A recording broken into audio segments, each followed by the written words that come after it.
जो आज का चैप्टर हमारा रहेगा हिंदी साहित्य के बारे में पढ़ेंगे। किसके बारे में पढ़ेंगे? साहित्य।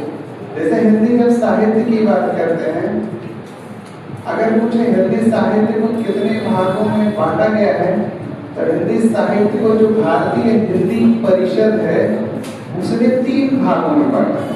भारतीय हिंदी परिषद ने हिंदी साहित्य को 3 युगों में बांटा है, और वो 3 से युग कौन कौन से हैं? जैसे एक हो जाता है आदिकाल हो जाएगा, दूसरा हो जाता है मध्यकाल हो जाएगा, और तीसरा जो हो जाता है वो आधुनिक काल हो जाएगा।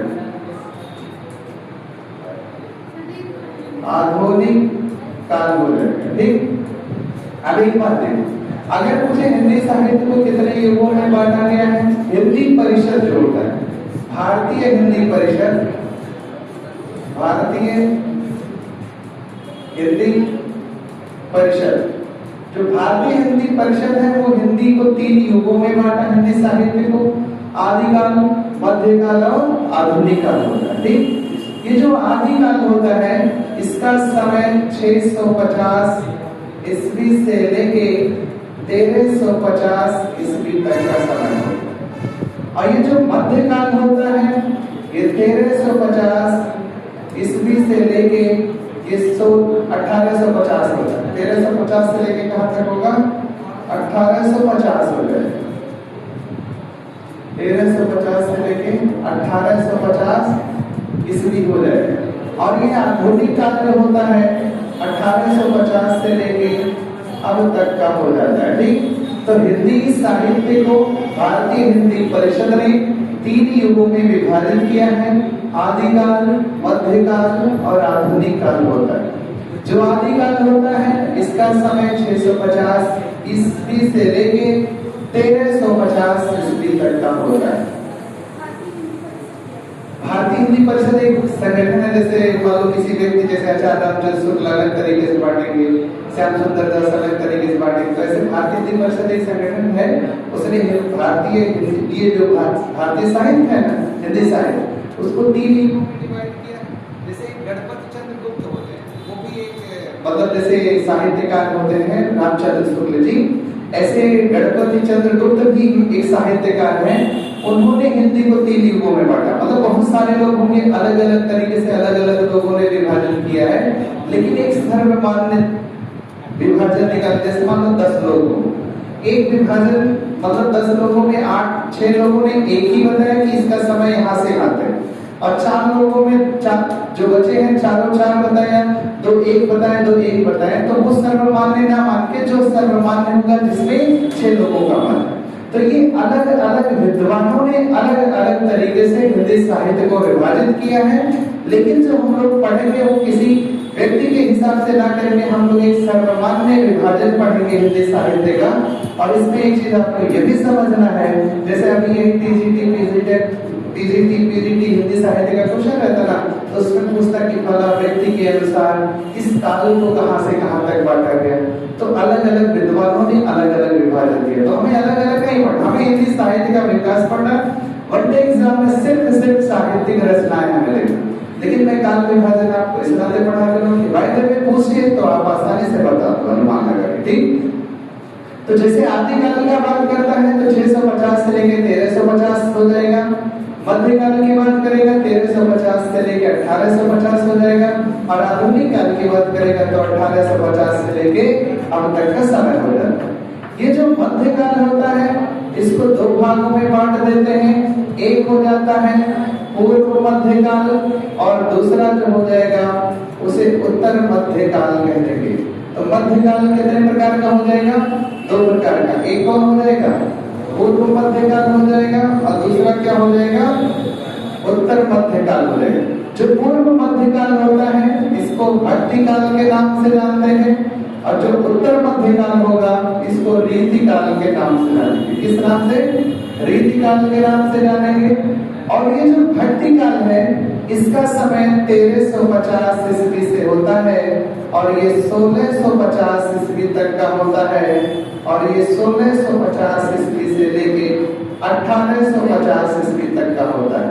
तो अगर पूछे मध्यकाल को हम लोग कितने भागों में बांटेंगे? 2 भागों में। कौन कौन? पूर्व मध्यकाल और उत्तर मध्यकाल हो जाएगा। ठीक, जो पूर्व मध्यकाल होता है उसको भक्ति काल कहेंगे, जो उत्तर मध्यकाल होगा उसको रीति काल कहेंगे। क्या बोलेंगे? रीति काल हो जाएगा।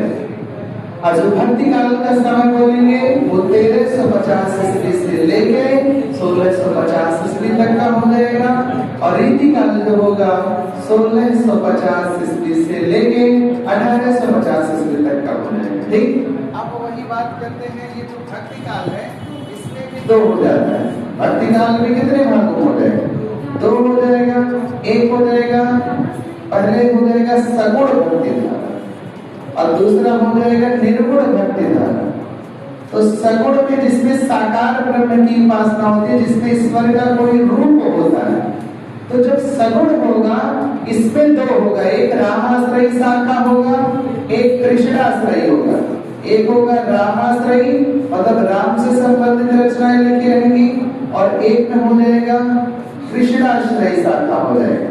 और जब इधर बात करेंगे निर्गुण में, इसमें भी 2 हो जाता है, एक ज्ञानाश्रयी हो जाता है, ज्ञानाश्रयी, और दूसरा प्रेमाश्रयी हो जाता है। कौन सा हो जाएगा? प्रेमाश्रयी हो जाएगा।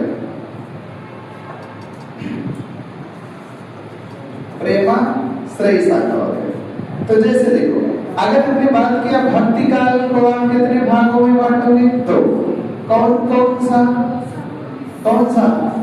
सगुण भक्ति धारा और निर्गुण भक्ति धारा। जो सगुण भक्ति धारा होगा इसमें साकार ब्रह्म की उपासना होती है, इसमें ईश्वर का कोई रूप होता है, और निर्गुण भक्ति धारा में निराकार ब्रह्म की उपासना होगी। यहाँ गुरु की महत्ता होगी, लोक मंगल की कामना होगी। वहां उसमें जैसे राम और कृष्ण के बारे में लिखा होगा, और यहाँ ज्ञान आश्रय शाखा होगा और प्रेम आश्रय। कुछ ऐसे कवि होंगे जैसे कबीरदास, वो ज्ञान आश्रय की कवि होंगे, ज्ञान की बात, वहां ईश्वर की बात हम लोग नहीं करते। अब जब वही निर्गुण भक्ति वो निर्गुण में प्रेमाश्रय में आएंगे, तो कुछ कवि ऐसे होंगे जो सूफी कवि हैं, वो लोग प्रेम पर रचनाएं लेंगे। किस पर रचनाएं लेंगे? प्रेम पर, नायकों नायिकाओं के बीच का वर्णन, वहां प्रेमाश्रय शाखा की कवि। वो निर्गुण भक्ति ही है, लेकिन वो निर्गुण भक्ति धारा। और निर्गुण में ज्ञानाश्रय है, प्रेमाश्रय है। ज्ञानाश्रय में ज्ञान की बात है, प्रेमाश्रय में प्रेम से संबंधित रचनाएं होंगी।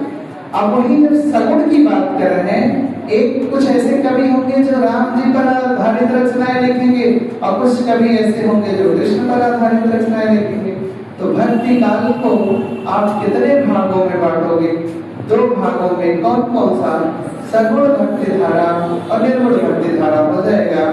फिर सगुण भक्ति धारा को कितने भागों में बांटेंगे? 2, रामाश्रयी और कृष्णाश्रयी, या कहीं कहीं राम मार्गी, कृष्णा मार्गी, या प्रेम मार्गी, या ज्ञान मार्गी, ऐसे लिखा होता है, उससे कोई मतलब नहीं। ठीक, अब जब हम बात करते हैं रीति काल का, तो रीति काल को 3 भागों में बांटते हैं। कितने भागों में? 3 भागों। एक होता है रीतिबद्ध धारा, एक हो जाएगा रीति सिद्ध धारा, और दूसरा जो हो जाता है रीति मुक्त धारा हो जाता है।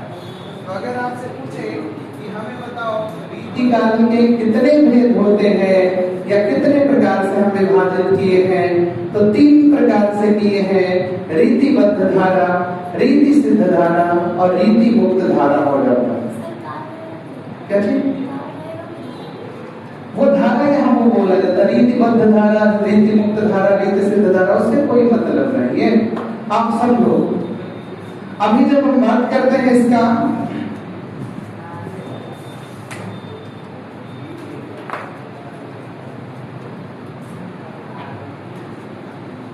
अब जैसे देखो, अगर हम बात करें ये जो आधुनिक काल है,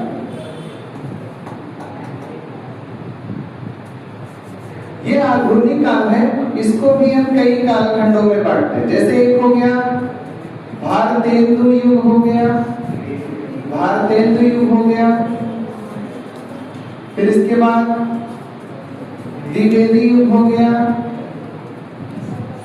फिर छायावादी हो गया, छायावादी हो गया, फिर प्रगतिवादी हो गया, फिर प्रयोगवादी हो गया, फिर नवलेखन युग हो गया।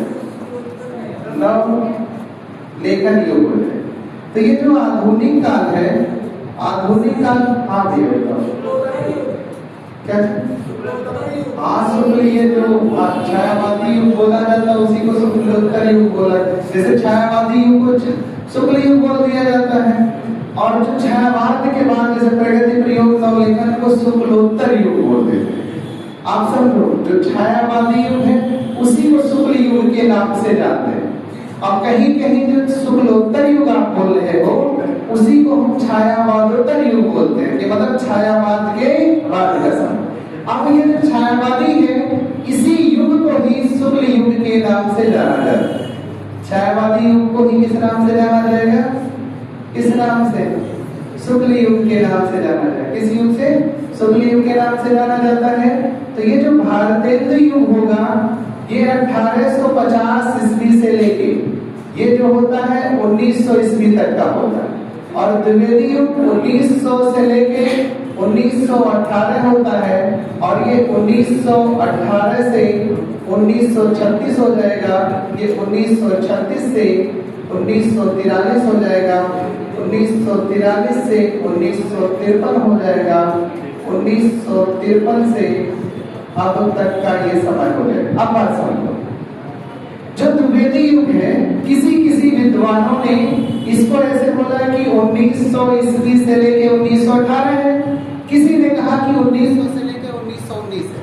तो जिसने भारतेंद्र युग का मतलब 1850 से 1900 तो हो गया, द्विवेदी युग का समय अवधि किसी ने 18 साल माना, किसी ने 19 साल माना, किसी ने 20 साल माना। लेकिन जैसे हमने बताया सर्वमान्य, ये मतलब 10 लोगों के मत में 8 लोग एक के विचार दिए और 2 लोग अलग अलग। तो हम सर्वमान्य जो काल विभाजन है उसकी बात करते हैं। तो जैसे द्विवेदी युग का 1900 से लेकर 1918 ये 18 वर्ष का समय अवधि। जब कोई इसको 19 साल का मानेगा तो 1918 से 1919 करेगा, तो इसको 1900 से लेके 1919 से लेके 1938 हो जाएगा। 1900 नहीं 36 नहीं, जैसे 19 साल का, जब ये 1936 यहाँ करेंगे 1938 से, तो ये 19 एक सेकंड रुक जाओ। अगर इसको हम 1900 से 18 के बाद यहाँ 19 अगर किए, अगर हम 20 किए, तो यही जब यहाँ देखो अगर आपने 1919 किया है यहाँ, तो 1919 से लेके 1938 हो जाएगा, ये 1938 से लेके 1943 हो। लेकिन अगर हम इसको 1900 से लेके 1920 किए हैं, तो ये 1920 से लेकर 1940 हो जाएगा, और ये 1940 से 1943। मतलब किसी ने 18 साल माना, किसी ने 19 साल माना, किसी ने 20 साल माना। लेकिन अगर उसको 1900 से 1918 किए तो ये 1918 से 36 होगा। अगर 1900 से 1919 किए तो 1938 होगा। 1900 से 1920 किए तो 1920 से 1940 होगा। मतलब 20-20 साल का समय अवधि मान रहे हैं। लेकिन आपको वो आप नहीं पढ़ना है 1918 1919 1920, आपको 1918 ही समझना है कि भारतीय युग का समय 1850 से लेकर 1900 तक का हो जाता है। द्विवेदी युग 1900 से 1918 हो जाएगा, छायावादी युग 18 से 36, प्रगतिवादी 36 से 43, प्रयोगवादी का हो जाएगा 1943 से 1953 हो जाएगा, और नवलेखन जो होगा 1953 से लेकर अब तक का हो जाएगा। ठीक, हाँ क्या चीज नहीं, सब में कहा 18 से यही तो युग 18 साल नहीं, तो 1943 से यहाँ तक दूसरा हो गया। 1936 से 1900 यहाँ 43 से 53 10 साल का है, 1953 से लेके अब तक का। ये जब कभी भी आएगा ये 1943 पे आके खत्म होगा, उसके आगे नहीं जाएगा। यहाँ जो विभाजन हो रहा है उसमें हो रहा है। ठीक है, अब जैसे देखो अगर हम बात करते हैं भारतेंद्र युग, तो भारतेंद्र युग किसके नाम पर रखा गया है? भारतेंदु हरिश्चंद्र के नाम पर। किसके नाम पर है? भारतेंदु हरिश्चंद्र के नाम पर भारतेंद्र युग रखा गया। सेल खत्म हो गया लग रहा है।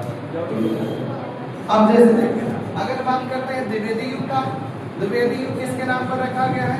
महावीर प्रसाद द्विवेदी के नाम पर। हजारी प्रसाद द्विवेदी नहीं, महावीर प्रसाद द्विवेदी के नाम पर द्विवेदी युग का नाम रखा गया। ठीक है, फिर इसके बाद अगर हम बात करते हैं छायावादी युग। तो छायावादी युग में एक से बढ़ के एक कवि थे, इस नाते वो व्यक्तिगत किसी व्यक्ति के नाम पर उस युग का नाम नहीं रखा गया। जैसे आप देखोगे सुमित्रा नंदन पल, सूर्यकांत त्रिपाठी निराला, महादेवी वर्मा, जयशंकर प्रसाद, ये सभी कवि जो होते हैं ये सब, आवाज नहीं आ रही है, चल खत्म हो गया ये, अभी बीच में फिर बंद हो जाएगा। अभी तक तो सही चला था। जैसे देखो अभी हमने आपसे बोला कि ये जब छायावादी युग की बात करेंगे तो इसमें जयशंकर प्रसाद, सूर्यकांत त्रिपाठी निराला, महादेवी वर्मा और सूर्यकांत त्रिपाठी निराला, जयशंकर प्रसाद, रामधारी सिंह दिनकर, ये सारे कवि इसमें आ जाते हैं। किसमें? छायावादी। अभी प्रगतिवादी, छायावाद के युग के बाद प्रगतिवादी होगा, फिर प्रयोगवादी होगा, फिर नवलेखन। तो इसमें जैसे देखो जितने कालखंड के बाद विभाजन हो, अगर आपसे कभी पूछेगा कि बताओ हिंदी साहित्य को कितने युगों में बांटा गया, किसी का नाम ना ले, ऐसे सिर्फ पूछे हिंदी साहित्य को कितने युगों में बांटा गया तो आप 4 बताइएगा। कितना बताओगे? 4। वो भी कौन है? पहला आदिकाल, दूसरा मध्यकाल, तीसरा रीतिकाल और चौथा आधुनिक काल। लेकिन यदि हिंदी परिषद के आधार पर कह देगा तो 3 होगा, आदिकाल, मध्यकाल और आधुनिक काल। वो बात की बात है कि मध्यकाल को उसने 2 भागों में बांटा है, एक को पूर्व मध्यकाल कहा है और दूसरे को उत्तर मध्यकाल कहा है। और जो पूर्व मध्यकाल होता है उसे क्या बोलते हैं? भक्तिकाल, और उत्तर मध्यकाल को क्या कहेंगे? रीतिकाल में। अब जैसे देखो जितने भी आदिकाल के कवि हैं, अब इसमें हमें साहित्यिक रचनाओं में क्या देखना है? जैसे आदिकाल में बहुत सारे कवि, उनकी रचना हमें देखना है, आदिकाल की विशेषता देखना। तो जैसे देखा जाए आदिकाल में जैसे रासो काव्य जितने थे, रासो काव्य जितने थे वो किसमें लिखे गए हैं? किसमें लिखे गए? मतलब आदिकाल रासो काव्य जितने वो आदिकाल में लिखे गए हैं। और उसकी भाषा कैसे थी? अपभ्रंश। आदिकाल की भाषा कैसे थी? अपभ्रंश। जैसे आप लोग सुने होंगे पृथ्वीराज रासो, एक रचना पृथ्वीराज रासो, और ये चंद्रवरदाई की रचना। अब पृथ्वीराज रासो पृथ्वीराज चौहान पर बड़ी एक रचना है। पृथ्वीराज चौहान और संयोगिता के प्रेम प्रसंग का वर्णन उसमें दिया हुआ है पृथ्वीराज रासो में। वैसे पूछ लेगा पृथ्वीराज रासो किसकी रचना है तो आप बताओगे चंद्रवरदाई की। या पूछ लेगा निम्न में से कौन सी रचना चंद्रवरदाई की है तो पृथ्वीराज रासो, परमाल रासो, कुमार रासो, विसल देव रासो, ऐसे 4-5 रचना लिखा रहेगा। तो उसमें से आपको पहचान के बताना। तो हिंदी साहित्य में सिर्फ आपको रचना पर विशेष ध्यान देना है कि किस कवि ने कौन सी रचना रची है, वो चीज आपको क्लियर करना, ठीक। और इसके बाद जब आप साहित्य पूरा पढ़ लोगे, हिंदी साहित्य में 4 तरीके के पुरस्कार हैं, तो बहुत सारे पुरस्कार, लेकिन जो हमसे बार-बार एग्जाम में पूछे जाते हैं जैसे साहित्य अकादमी पुरस्कार, ज्ञानपीठ पुरस्कार, व्यास सम्मान, सरस्वती सम्मान, सलाहकार पुरस्कार, फिर इसके बाद मंगला पारितोषिक पुरस्कार, ये हिंदी साहित्य के मतलब साहित्य के क्षेत्र में दिया जाता है। अब साहित्य का इज्जत हिंदी नहीं, मतलब साहित्य भाई हर भाषा की साहित्य होते हैं, लेकिन हम लोग हिंदी पढ़े तो हिंदी साहित्य के वो मतलब कौन कौन से कवि ये पुरस्कार पाए और किस रचना के लिए पाए हैं, ये चैप्टर हम कंप्लीट करेंगे, तब जाके हिंदी हमारा मतलब हिंदी साहित्य का विकास पूरा हमारा चैप्टर कंप्लीट होगा। और आप समझिए वनडे एग्जाम में अभी तो ये आप पेड देने जाओगे, वहां तो एक क्वेश्चन तो रहेगा ही रहेगा, उसमें हिंदी साहित्य की रचनाएं दिया है। लेकिन आप यूपीएसआई यूपीपी का पेपर देने जाओगे तो कम से कम हिंदी साहित्य से 3 से 4 क्वेश्चन आपको मिलते हैं। ये एक ऐसा चैप्टर है जो 4 क्वेश्चन देता है। कितने क्वेश्चन? मिनिमम 4 क्वेश्चन मिलने हैं। भाषा का विकास का एक हो जाता है, 3 साहित्य का, मतलब 4 क्वेश्चन ये फिक्स रहता है। 4 से 5 हो जाता है, लेकिन 4 से 3 क्वेश्चन नहीं होता है। आप किसी भी प्रीवियस ईयर का पेपर, मैं प्रैक्टिस सेट की बात नहीं कर रहा हूँ, आप प्रीवियस ईयर का पेपर उठा के देख लो, सारे सेट में 4-4 क्वेश्चन, 4-5 क्वेश्चन, 4 क्वेश्चन, 5 क्वेश्चन, इस टाइप से ये क्वेश्चन पूछे जाते हैं। तो इसमें आपको कुछ करना नहीं, हम एक कालखंड की बात करेंगे और उसकी रचना आपको पढ़ाते चलेंगे, लिखाते चलेंगे और आप लोग उसको लिखते चलिएगा। इसको मैं पढ़ाऊंगा, फिर अगले दिन जब आऊंगा क्लास में मैं 10 मिनट आपसे वो पूछूंगा, व्यक्तिगत रूप से एक लोगों को खड़ा करके पूछूंगा। जैसे साहित्य में आपको विशेष ध्यान दें, मतलब पढ़ना तो सब कुछ, लेकिन यहाँ जब मैं आपको बताऊंगा और फिर आप जाके घर से पढ़ के आओगे तो कोई चीज जल्दी कवर करो। ऐसे मैं बता दूं आप उस पर कुछ काम ना करो तो कोई फायदा नहीं। जैसे मैं बता दूं आप उसको खोल के पढ़ो ही नहीं कभी तो कोई मतलब नहीं बनेगा। तो इस नाते जब पढ़ाएंगे तो उसको मैं पूछूंगा, आप लोग बताइएगा, ठीक? तो इसको आप लोग ऐसे नोट करो, फिर इसके आगे मैं बताता हूँ फिर लिखना। इसको नोट करो आप लोग। अगर नोट कर लिया तो चलो मैं बोल रहा हूँ, लिखो आप लोग। हाँ लिखो। कैसे नवलेखन युग होता है, नवलेखन युग।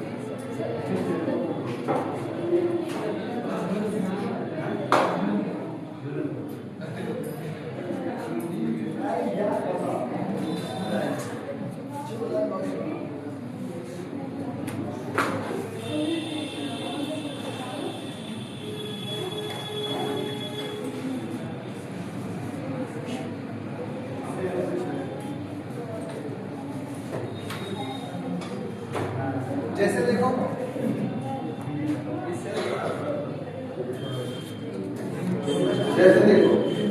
अगर हम बात करते हैं आदिकाल, तो जो आदिकाल है, अगर इसकी बात करें आदिकाल का, और इसका समय कहां से कहां तक है?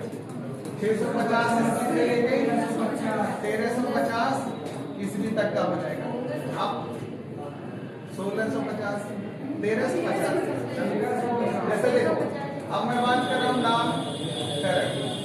नामकरण का मतलब यह हुआ कि किसी ने आदिकाल को वीरगाथा काल कहा, किसी ने आदिकाल को अपभ्रंश काल कहा, किसी ने आदिकाल को संक्रमण काल कहा, किसी ने आदिकाल को अंधकार काल कहा। तो किस व्यक्ति ने आदिकाल को किस नाम से पुकारा या किस नाम से संबोधित किया, तो ये क्वेश्चन बनता है। तो नामकरण की जैसे हमने बात किया, तो अगर आपसे पूछे कि आदिकाल को वीरगाथा काल किसने कहा, जैसे कह दिया वीर गाथा काल, तो ये रामचंद्र शुक्ल ने कहा था। किसने कहा था? रामचंद्र शुक्ल ने कहा था। कौन सा काल? वीरगाथा। अगर हमने कह दिया वीर काल, किसने कहा था? वीर काल, तो ये विश्वनाथ प्रसाद मिश्र ने कहा था। किसने कहा था? विश्वनाथ प्रसाद मिश्र ने क्या कहा था? वीर काल कहा। अगर हमने आपसे कह दिया चारण काल, तो ग्रियर्सन ने कहा था। चारण काल, आदिकाल को चारण काल के नाम से किसने संबोधित किया था? ग्रियर्सन ने किया था। किसने किया था? ग्रियर्सन ने किया था। और अगर हमने कह दिया संधि एवं चारण काल, इंडियन थे? नहीं, इंडियन नहीं थे, विदेशी रहे। George Grierson. संधि एवं, हाँ ये चारण काल, चारण काल, संधि एवं चारण काल बोले। संधि एवं चारण काल की बात करेगा डॉक्टर राम कुमार वर्मा। डॉक्टर राम कुमार वर्मा ने कहा। तो बताओ आदिकाल को वीरगाथा काल किसने कहा? रामचंद्र शुक्ल ने। आदिकाल को वीर काल किसने कहा? विश्वनाथ प्रसाद मिश्र ने कहा। और आदिकाल को चारण काल किसने कहा? ग्रियर्सन ने कहा। आदिकाल को संधि एवं चारण काल डॉक्टर राम कुमार वर्मा ने कहा था। किसने कहा था? डॉक्टर राम कुमार वर्मा ने कहा था। और अगर हाँ बोलो, हाँ वीरगाथा काल अलग है, वीर काल अलग है।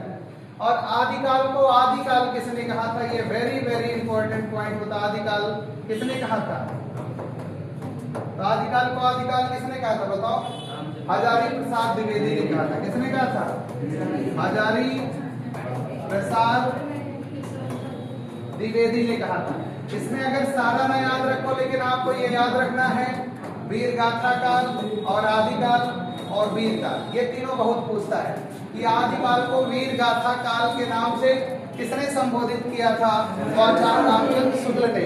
आदिकाल को वीर काल किसने कहा था? विश्वनाथ प्रसाद मिश्र ने कहा था। आदिकाल को चारण काल किसने कहा था? तो ग्रियर्सन ने कहा था। आदिकाल को संधि एवं चारण काल किसने कहा था? डॉक्टर राम कुमार वर्मा ने कहा था।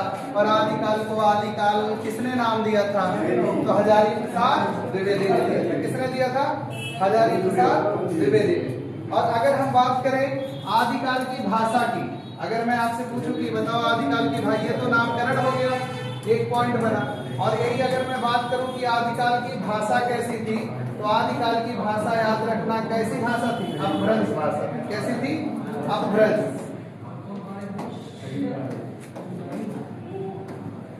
अगर पूछे आदिकाल की भाषा कैसी थी? अपभ्रंश भाषा। कैसी भाषा थी? अपभ्रंश।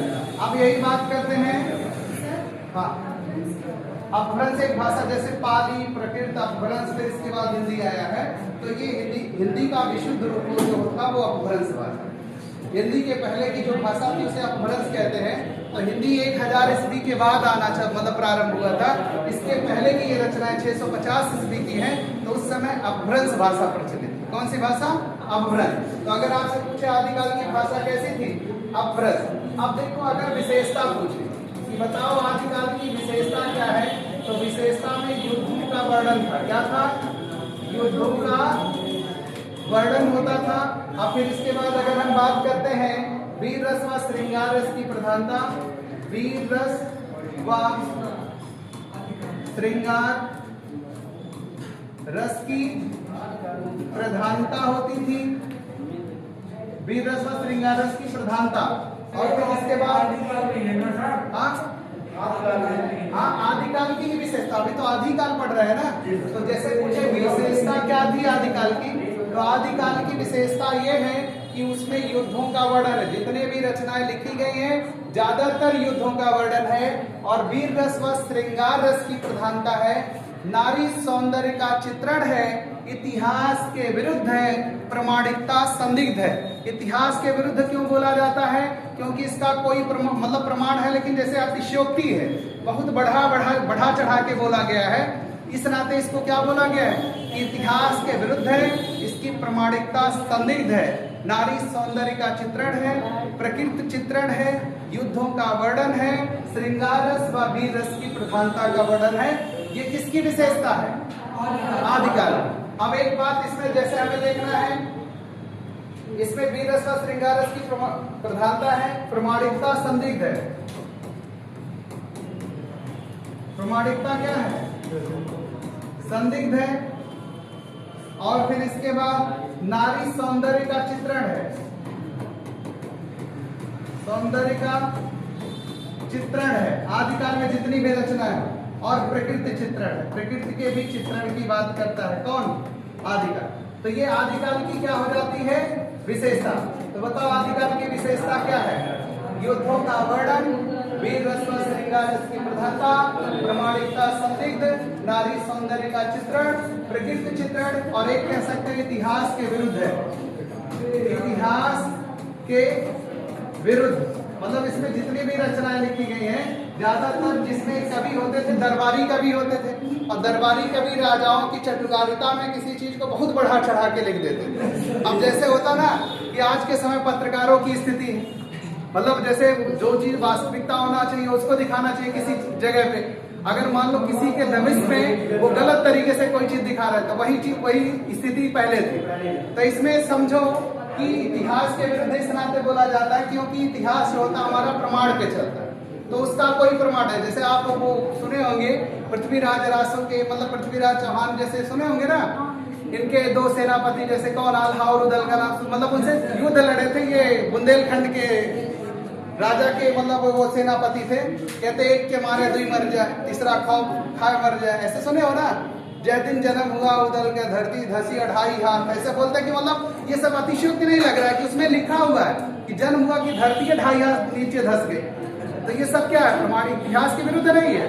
प्रामाणिकता संदिग्ध मतलब है, ऐसा नहीं कि वो बलशाली योद्धा नहीं थे, लेकिन उसको बहुत बढ़ा चढ़ा के कह दिया गया। इस नाते इसको हम लोग अतिशयोक्ति मानते हैं। अभी जैसे आप पृथ्वीराज चौहान जैसे हम लोग पढ़ रहे हैं ना, पृथ्वीराज आप सुने होंगे, पृथ्वीराज चौहान की हत्या जैसे हम लोग पढ़ते हैं कि मतलब युद्ध में हुआ। आप लोग पढ़े होंगे इतिहास में पढ़ते होंगे कि मोहम्मद गोरी और पृथ्वीराज चौहान के बीच में युद्ध होता। कौन सा युद्ध होता? तराइन का पहला युद्ध हुआ। तराइन का पहला युद्ध 1100 का हुआ, 91, और दूसरा का हुआ 92। तराइन का पहला युद्ध जो 1191 ईस्वी में हुआ था, मोहम्मद गोरी और पृथ्वीराज चौहान के बीच में हुआ। पृथ्वीराज चौहान उसमें विजयी हासिल किए, मोहम्मद गोरी भाग गया, लेकिन उन्होंने उस पर दया कर दी। मतलब जैसे भारतीय जो शासक होते थे वो युद्ध नीतियों से युद्ध लड़ते थे, जैसे ही नहीं कि भागते हुए शत्रु को दौड़ा के उसको नष्ट नाबूद कर दे, एकदम समाप्त कर दे, ऐसा नहीं था। तो उसको भागते हुए मतलब अपने शत्रु पर वार नहीं की छोड़ दी, लेकिन फिर वो अचानक ही उनके ऊपर अटैक किया 1192 में, और उसने मतलब ये माना जाता है कि पृथ्वीराज चौहान घायल हुए इसमें। लेकिन जब हम लोग पढ़ते हैं कि इसमें जब पृथ्वीराज चौहान की जो पृथ्वीराज रासो रचना है कि उनके एक कवि कलश होते मतलब लेके जाते हैं वहां, तो वो कहते हैं कि मतलब पृथ्वीराज चौहान ने ही मोहम्मद गोरी की हत्या की है। और जब हम लोग इतिहास में पढ़ते हैं तो कहते हैं खोखरों ने मतलब ये मोहम्मद गोरी की हत्या की। जैसे इतिहास में जब पढ़ेंगे तो ये मानते हैं कि पृथ्वीराज चौहान ने मोहम्मद गोरी की मार के हत्या की, लेकिन ऐसा नहीं है क्यों। और फिर उनके जो दरबारी कवि हैं चंद्रबरदाई, उन्होंने पूरा रचना रखा है। चंद्रबरदाई नहीं, वो ऐतिहासिक चीज, जैसे साहित्य के हिसाब से जब साहित्य में पूछेगा तो हम मानेंगे कि पृथ्वीराज चौहान ने मोहम्मद गोरी की हत्या की थी। वहां कवि लोग बात तो सुनो, और जब इतिहास में पढ़ते हैं हम लोग तो पढ़ते हैं कि पृथ्वीराज चौहान की हत्या तो वहीं युद्ध में घायल हुए से उनकी मृत्यु हो गई, और फिर इसके बाद हम लोग देखते हैं और वहां घायल होकर नहीं फिर उनको बंदी बना के ले जाता, वहीं उनकी मृत्यु हो जाती, और यहाँ आके फोड़ देता और बहुत सारे यातनाएं देता है। लेकिन जब हम इतिहास में बात करते हैं, इतिहास में पृथ्वीराज चौहान को तो वो बंदी बना के ले गया, और ये जो मोहम्मद गोरी होता है ये खोखरों से एक युद्ध लड़ा, और जब खोखरों से युद्ध लड़ा था बहुत बुरी तरीके से उनका दमन किया था, बहुत बड़ा नरसंहार किया था। इस नाते खोखर उसकी सेना में भर्ती होकर वो नमाज अदा कर रहा होता, उसका सर धड़ से अलग कर, मतलब खोखरों ने हत्या की थी मोहम्मद गोरी। सब वही तो मैं कह रहा हूँ, ये अतिशयोक्ति है कि मतलब वो जैसे कि साहित्य में लिखा मिलता है और वो इतिहास में लिखा मिलता है कि वो शब्दभेदी बाण चलाने में निपुण थे, और फिर वो वहां खड़ा था। ये उनके दरबारी कवि कौन थे भाई? चंद्रबरदाई। वो कहते इतने दूर पर है, ऐसे करके ऐसे अहमद चुको चौहान करके कहते हैं ना।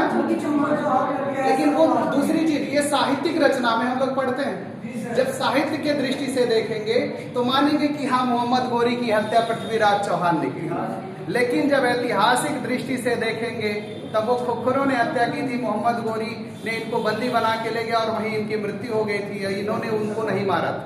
ये चीज मिलता है। और एक बात देखो, हमारे देश में पहले तो राष्ट्रीयता की तो अभाव था। उस समय भारत में अगर राष्ट्रीयता होती तो जैसे आप नाम सुने होंगे कौन?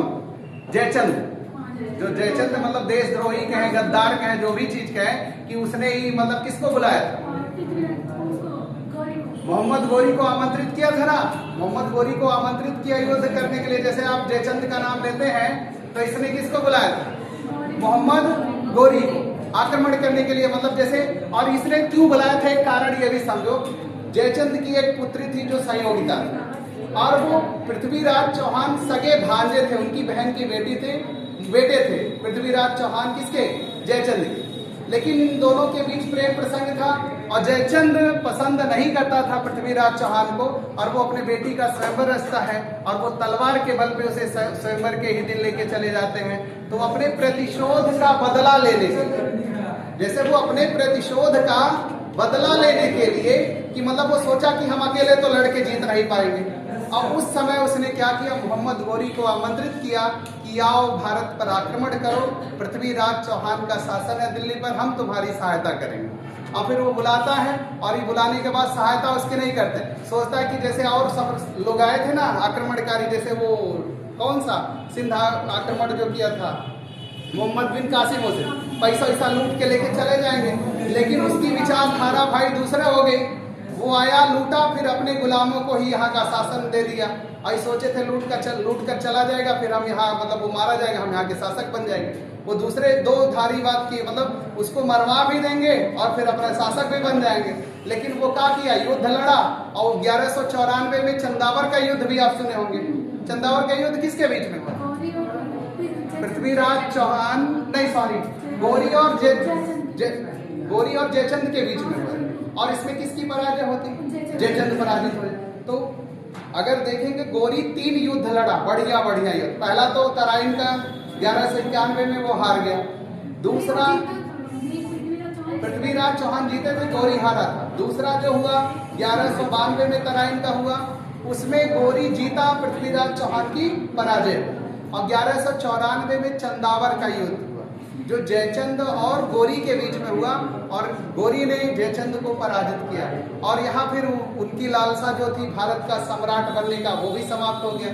तो अगर देखा जाए भारत में राष्ट्रीयता का वास्तविक रूप से अभाव था। जैसे भारत में अंग्रेज आए, आप लोग देखते हो कि वो कैसे आए और अपना साम्राज्य स्थापित कर लिया। अंग्रेज जहां देखते थे दो राज्यों के बीच विवाद होता था, वहीं पहुंचते थे। जो कमजोर राज्य होता था उसे कहते थे कि आप सिर्फ हमारे सैनिकों को खाने का भोजन दे दीजिए और रहने के लिए घर, और मैं आपको युद्ध जितवा दूं। तो वो लोग सोचते थे कि जो दूसरा राज्य है ये तो लूट लाट के पूरा लेके चला जाता है, बहुत बड़ा क्षति पहुंचाता है, ये तो सिर्फ भोजन मांग रहा है खाने के लिए। तो वो क्या करता था, उसको संरक्षण दे देता था। तो वो क्या करते थे, शक्तिशाली राज्य को हरा देते थे, और जब शक्तिशाली को हराते थे, शक्तिशाली को अपने कंट्रोल में लेते थे, और छोटे वाला राज्य वैसे डरा रहता था कि मतलब उसकी वो हाल किया तो हमारा क्या करेगा। तो पूरा खर्चा जो होता था उस राज्य से लेते थे, और उस राज्य का जो रेवेन्यू इनकम होता था वो अपने कार्यों में, मतलब लाभ के कार्यों में यूज करते थे। फिर ऐसे देखते थे दो राज्यों का जहां झगड़ा होता था, ऐसे चलता रहता था। जहां दो राज्यों का झगड़ा होता था फिर वहीं वो इंटर करते थे, जो कमजोर शासक राज्य होता था उसका समर्थन करके शक्तिशाली राज्य को हरा के फिर उसको मतलब अपने अधीन कर लेते थे, और जो कमजोर राज्य होता था उससे पूरा पैसा वैसा जो खर्चा उर्चा होता था उससे कराते थे, और उसका जो इनकम होता था सारा बचा लेते थे। ऐसे कर करके 2, 3, 4 युद्ध में करके वो पूरा भारत में अपना साम्राज्य स्थापित कर लेते हैं। अगर भारत के अंदर भारतीयता की भावना होती, राष्ट्रीयता की भावना होती, तो ऐसा नहीं होता कि मतलब दूसरे राज्य मतलब का समर्थन करके मतलब आप ऐसे आए कि मुट्ठी भर लोग पूरे देश पर कैसे कब्जा करें। मतलब अभाव था ना राष्ट्रीयता। अगर भारत के अंदर राष्ट्रीयता की भावना होती तो क्या यह संभव था कि अंग्रेज आके भारत को गुलाम बना लेते? नहीं। जैसे मान लो हम लोग देखते हैं नाना साहब लड़े थे, ठीक है, उन्होंने लड़ा, 1857 की क्रांति में लड़ा, लेकिन अगर उन्होंने अंग्रेज पेंशन दिए होते तो हो सकता वो घर से तलवार लेके नहीं निकले। जैसे हम लोग झांसी की रानी की बात करते हैं, अगर झांसी का किला उनसे नहीं छीना गया होता, हो सकता झांसी की रानी 1857 की क्रांति में भाग नहीं लेती।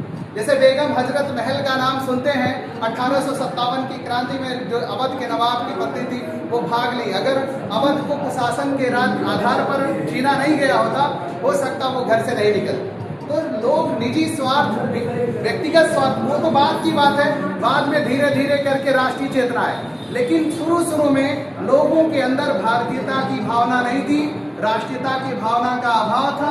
अन्यथा भारत को अंग्रेज आके कम मुट्ठी भर के लोग गुलाम नहीं बना। जैसे एक दूसरा राज्य होता था, दो राज्यों का विवाद थी, वहां आके इंटर करके पूरा 2 राज्यों को अपना अधिकार बना लेता था, फिर ऐसे 2 करता था 4, और बगल वाला खुश होता था। जैसे आप लोग मैसूर युद्ध सुने होंगे, टीपू सुल्तान का नाम सुने होंगे, हैदर अली का नाम सुने होंगे ना।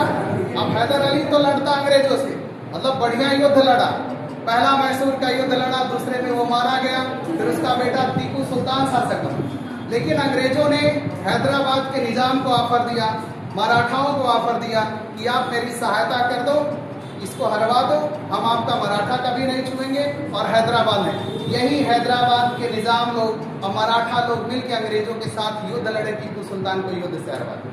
और टीपू सुल्तान अकेले अंग्रेजों से लोहा ले रहा था, मतलब दक्षिण भारत से लेके अंग्रेज की रूह कांपती थी जब तक टीपू सुल्तान जिंदा था। उसने एक ऐसी जैकोबिन क्लब की स्थापना की थी ना, जो अंग्रेजों के शत्रु देश थे उनसे संबंध बनाया, एक संगठन बना के फिर उनसे रणनीति बना के, ऐसा नहीं कि अकेले लड़ रहा। जैसे मान लो शत्रु का शत्रु आपका मित्र होगा, तो वो अंग्रेजों के जो शत्रु देश से उनसे मिलकर संगठन बनाया, जो समीकरण अंग्रेजों का था वो बना लिया था। लेकिन सोचो, लेकिन यही भारतीय लोग ही उसको हरवा दिए, मरवा दिए टीपू सुल्तान। हैदराबाद के निजामों ने गद्दारी की, मराठाओं ने भी मिलकर अंग्रेजों के साथ टीपू सुल्तान के साथ युद्ध लड़ा था।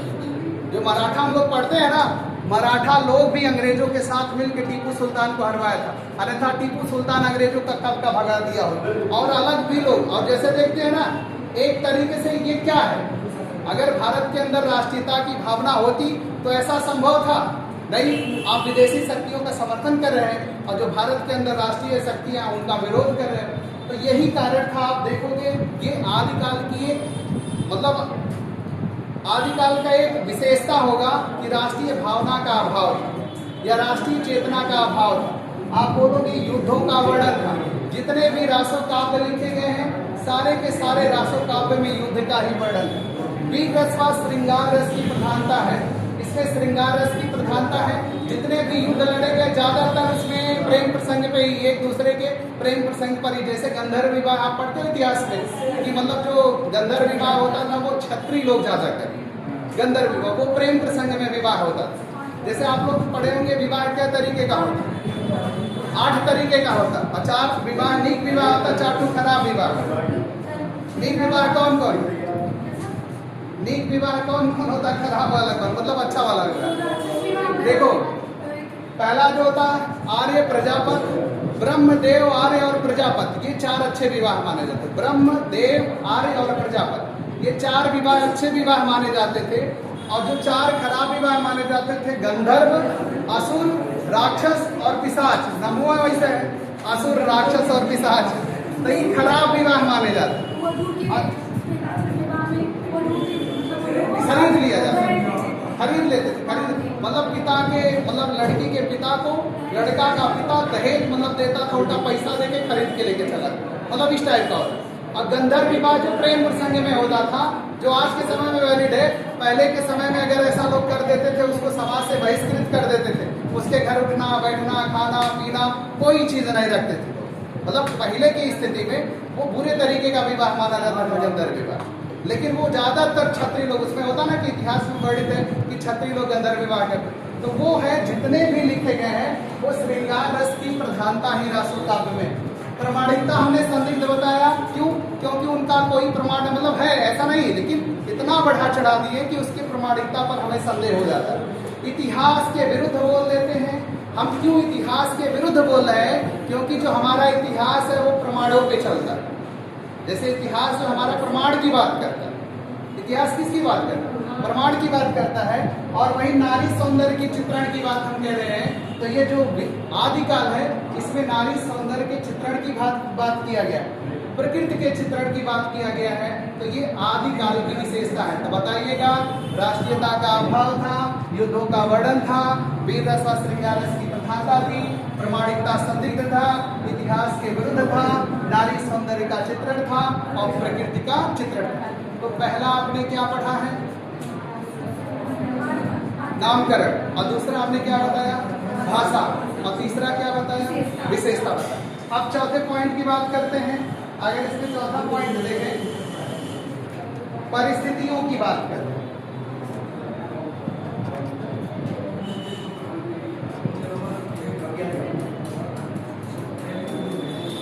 परिस्थितियां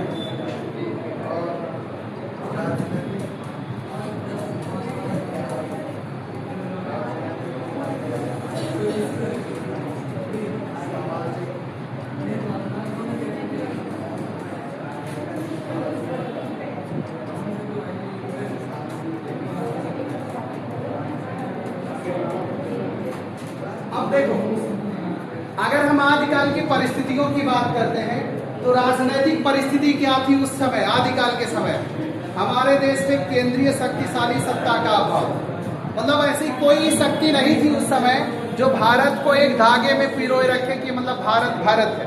मतलब उस समय लोग छोटे छोटे राज्यों में विभक्त आपस में लड़ मरते थे। तो उस समय क्या था? केंद्रीय शक्तिशाली सत्ता का अभाव था। ये हमारी राजनीतिक परिस्थिति थी। सामाजिक परिस्थिति की बात अगर हम करते हैं तो सामाजिक परिस्थिति में रूढ़िवादियों का प्रभाव था। रूढ़िवादी हम उसे कहते हैं जो पुरानी विचारधाराओं पर चला है। जैसे मतलब किसी जाति के आधार पर, लिंग के आधार पर भेदभाव करें तो वो कहते हैं रूढ़िवादी है। तो वो पुरानी प्रथाओं पर चलने वाले व्यक्ति को क्या कहते हैं? रूढ़िवादी। तो सामाजिक परिस्थितियों में रूढ़िवादियों का प्रभाव था। क्या था? रूढ़िवादियों का प्रभाव होता है। और धार्मिक परिस्थिति में बात करेंगे, जनता में भ्रम, अज्ञानता व निराशा था। और सांस्कृतिक परिस्थिति में बात करेंगे तो हिंदू संस्कृति में ह्रास होता है और मुस्लिम संस्कृति के उदय का संक्रमण काल होता है। जो आदिकाल का समय होता है वहां से धीरे धीरे हिंदू संस्कृति की में कमी आती है, लेकिन फिर मुस्लिम संस्कृति के उदय का संक्रमण काल होता, मतलब चरण काल होता। चरण जिसे आप बोल सकते हैं चरम अंतिम अवस्था एक तरीके से बोल सकते हैं। फिर बाद में हम लोग देखेंगे भारत के लोग जब जागरूक होंगे, फिर भारत के लोग मिलकर भारत में भक्ति काल का आंदोलन चालू करते हैं, जैसे उत्तर भारत में, दक्षिण भारत में करके फिर भक्ति काल आता है, फिर से लोग भक्ति के ओर अग्रसर होते हैं, हिंदू संस्कृति का उत्थान होता है। लेकिन आदिकाल के समय की बात करेंगे, उस समय हिंदू संस्कृति में ह्रास होता है और मुस्लिम संस्कृति के उदय का संक्रमण काल होता है। तो परिस्थितियों में, राजनीतिक परिस्थिति में संक्रमण काल का मतलब मुस्लिम संस्कृति में वृद्धि, विकास होना। जैसे 712 में मोहम्मद बिन कासिम भारत आया, फिर धीरे धीरे करके भारत में इस्लामिक व्यवस्थाएं चलने लगी, महाशासन बनने लगी। अब 1200 ईस्वी तक आते आते आप देख रहे हो भारत में दिल्ली सल्तनत की स्थापना होने लगी है और कुतुब मीनार भी बन रहा है, जैसे आप देख रहे हो। फिर उसके बाद अढ़ाई दिन तक मतलब मुस्लिम संस्कृति का उदय वहीं से होना चाहिए, मतलब उनकी भाषा, लिपि, संस्कृति, मतलब शासक साम्राज्य स्थापित हो रहे हैं, ये चीज हो रहा है। ठीक, तो जैसे देखो, तो राजनीतिक परिस्थिति में केंद्रीय शक्तिशाली सत्ता का अभाव था, सामाजिक परिस्थिति में रूढ़िवादियों का प्रभाव था, धार्मिक परिस्थितियों में जनता में भ्रम, अज्ञानता व निराशा था, और सांस्कृतिक परिस्थिति में हिंदू संस्कृति का ह्रास्य और मुस्लिम संस्कृति के उदय का संक्रमण काल हो जाता है। अब ये कौन सी परिस्थितियों की बात हो गई। अब यही हम बात करते हैं प्रमुख ग्रंथ। अगर हम बात करें प्रमुख ग्रंथ, अब जब हम प्रमुख ग्रंथ की बात करते हैं तो जैसे मान लो हमने कह दिया पृथ्वी राज रासो। अब ये पृथ्वी राज रासो किसकी रचना है?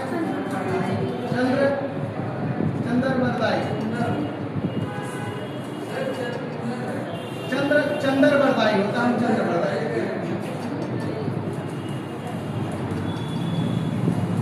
अब देखो पृथ्वीराज रासो किसका हो जाता है? चंद्रबरदाई। अगर हमने कह दिया परमार रासो कह दिया तो किसका हो जाएगा? जगन्नाथ का हो जाएगा। अगर हमने कुमार रासो कह दिया, कुमार रासो कह दिया तो ये दलपति विजय का हो जाता है। किसका? दलपति विजय का हो जाता है। अगर हमने विजयपाल रासो कह दिया,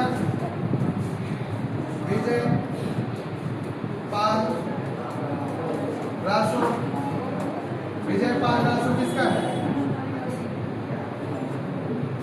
नाल सिंह भट्ट। किसका है? नाल सिंह भट्ट का हो जाता है। और विसल देव रासो, विसल देव रासो, नरपति नाल, नरपति नाल। और फिर इसके बाद हमने कह दिया कीर्ति लता, कीर्ति लता, कीर्ति पताका विद्यापति की है। किसका है? विद्यापति की है। और अगर हमने कह दिया, जैसे देखो ऐसे अब हम पढ़ेंगे आदिकाल के जो प्रमुख ग्रंथ हैं, कौन कौन से ग्रंथ हैं और किसने रचना की है।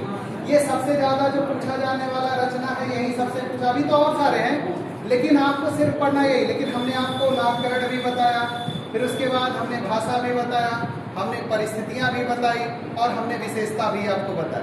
अब लेकिन जो हमें मेन पढ़ना है आदिकाल, उसकी प्रमुख कवि और उनकी रचना ही रटना है। पूरा रटना क्या समझना है, एक बार दो बार पढ़ोगे वो आपको याद हो जाए। जैसे पृथ्वीराज रासो किसकी रचना है? चंद्रबरदाई। परमार रासो किसका है? जगन्नाथ का। कुमार रासो किसका है? दलपति विजय का। विजयपाल रासो किसका है? नाल सिंह भट्ट का है। विशल देव रासो किसका है? नरपति नाल का है। कीर्ति लता और कीर्ति पताका किसका है? विद्यापति की रचना। किसकी है? विद्यापति की रचना हो जाता है कीर्ति लता और कीर्ति पताका। ये कावेरी है, कीर्ति लता। ऐसे एक के साथ ऐसे कर दिया ना, लेकिन कीर्ति नहीं लिखा। कीर्ति लता और कीर्ति पताका। ठीक, अब बात अगर हम करते हैं विजयपाल रासो, ये तो हो गया। संदेश रासो, अमीर रासो, मान लो हमने कह दिया संदेश रासो। और संदेश रासो किसका है? संदेश रासो अब्दुल रहमान, अब्दुल रहमान का हो जाएगा। फिर इसके बाद गंभीर रासो, हमीर रासो हो जाता है, ये सारंग घर का हो जाता है। फिर इसके बाद अगर हम बात करते हैं जयचंद्र प्रकाश, जय चंद्र प्रकाश, ये भट्ट केदार की रचना होगी। किसका? भट्ट केदार की रचना हो जाएगा। और फिर इसके बाद मुनि जिन विजय, मुनि जिन विजय, ये साली भद्र सूरी की रचना, सालिभद्र सूरी की रचना हो जाता है। और दोहा कोश सरापा की रचना हो जाएगी, सरापा की रचना हो जाएगा। दोहा कोश पाउम चरियु, पाउम चरियु, पाउम चरियु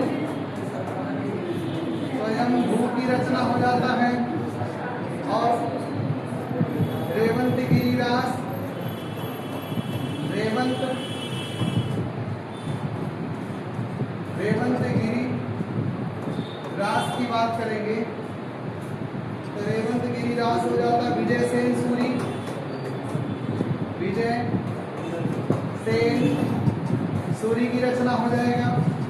और अगर हमने बात किया कुवलय माला, कुवलय माला, और ये जो कुवलय माला होता है ये होता है अधोतन सूरी, अधोतन सूरी की रचना। अब देखो जैसे अगर पूछे संदेश रासो किसकी रचना है तो ये अब्दुल रहमान का हो जाएगा। हमीर रासो किसका है? सारंग घर का हो जाएगा। जय चंद्र प्रकाश भट्ट केदार की रचना हो जाएगा। मुनि जिन विजय जो रचना है सालिभद्र सूरी की हो जाएगा। दोहा कोश जो होता है वो सराबा का हो जाएगा। पाउम चरित्र जो होगा स्वयंभू का हो जाएगा। और रेवंत गिरिरास हो जाएगा। विजय सेन सूरी का हो जाएगा। अब कुवलय माला अधोतन सूरी की रचना हो जाता है। किसकी हो जाती है? अधोतन सूरी का। पाउम चरित्र है, चार ये रेवंत गिरिरास है, रेवंत ऐसे लिखना, रेवंत गिरिरास, रेवंत गिरिरास ये रचना है।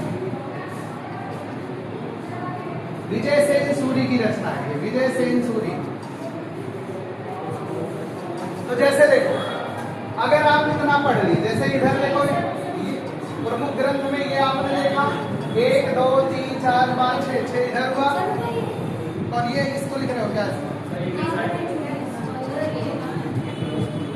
लिखा, अब ये तो पहले लिखा था, ये दोबारा छूट गया था, लेकिन कोई दिक्कत नहीं। अब जैसे देखो पृथ्वीराज रासो किसका है? चंद्रवर्धन। परमार रासो जगरी, कुमार रासो नर्मदी है, विजयपाल रासो लाल सिंह भट्ट, विशलदेव रासो नर्मदा, कीर्तिलता और कीर्ति पताका विद्यापत।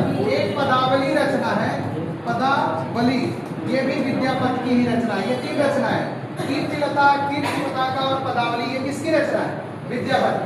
फिर यहाँ देखने के बाद यहाँ देखेंगे संदेश रासो अब्दुल रहमान, हमीर रासो सारंग घर, जयचंद्र प्रकाश भट्ट केदार, मुनि जिन विजय, सालिभद्र सूरी, दोहा कोश सराबा, पाउम चरियु स्वयंभू, रेवंत गिरिरास, विजय सेन सूरी और कुवलय माला अधोतन सूरी। ये आदिकाल के प्रमुख कवि। एक कालखंड हमारा खत्म हुआ, कौन सा? आदिकाल। कल जो हम लोग पढ़ेंगे भक्ति काल पढ़ेंगे, फिर रीतिकाल और आधुनिक काल।